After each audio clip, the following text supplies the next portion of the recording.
இப்போ நம்ம சுரக்காய் கூட்டு செய்கிறதுக்கு 50 கிராம் துவரப்பருப்பு 50 கிராம் பாசிப்பருப்பை நல்லா கழுவி எடுத்து வச்சாச்சுங்க.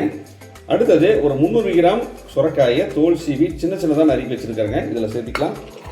ஒரே ஒரு தக்காளி கட் பண்ணி வச்சுருக்கேங்க. ஒரு 50 கிராம் சின்ன வெங்காயம், 1 டீஸ்பூன் சீரகம், 1/4 டீஸ்பூன் மஞ்சள்தூள், ஒரு 100 ml தண்ணி சேர்த்துக்கலாம். 1/2 டீஸ்பூன் உப்பு சேர்த்துக்கலாங்க. 2 பச்சை மிளகாய் ஒரு 2லேருந்து ஒரு 3 விசில் விட்டுட்டு அதுக்கப்புறம் ஓப்பன் பண்ணி பார்க்கலாம். இப்போ பருப்பும் காயும் வேகிறதுக்குள்ளே நம்ம ஒரு தேங்காய் பேஸ்ட் அரைச்சிடலாங்க. ஒரு 1/2 கப்பு துருவி வச்ச தேங்காய், 2 பச்சை மிளகாய், 1/2 டீஸ்பூன் சீரகம். இப்போ நைஸாக அரைக்க வேண்டாங்க, ஒரு குறைன்னு அரைச்சி எடுத்துக்கலாம் தண்ணி ஊற்றி. 3 விசில் விட்டு ஆஃப் பண்ணியாச்சுங்க.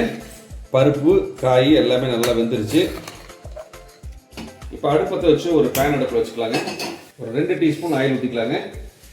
இப்போ எண்ணெய் சூடாயிடுச்சுங்க. 1/2 டீஸ்பூன் கடுகு, அடுத்தது 50 கிராம் சின்ன வெங்காயம், கொஞ்சமாக கருவேப்பிலைங்க, காஞ்ச மிளகாய் 3, இது கூடவே பெருங்காயம். அடுத்தது வேக வச்ச பருப்பும் காயும் சேர்த்துக்கலாம்.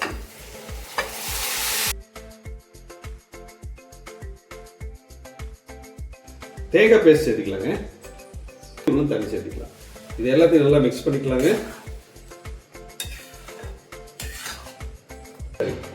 இப்போ 2 நிமிஷம் ஆச்சுங்க. தேங்காய் பச்சை மிளகாய் சீரகம் ஊற்றி இருக்கிறோம். அதோட பச்சை வடையில போயிடுச்சு. ஃபைனலாக கொத்தமல்லி இலை.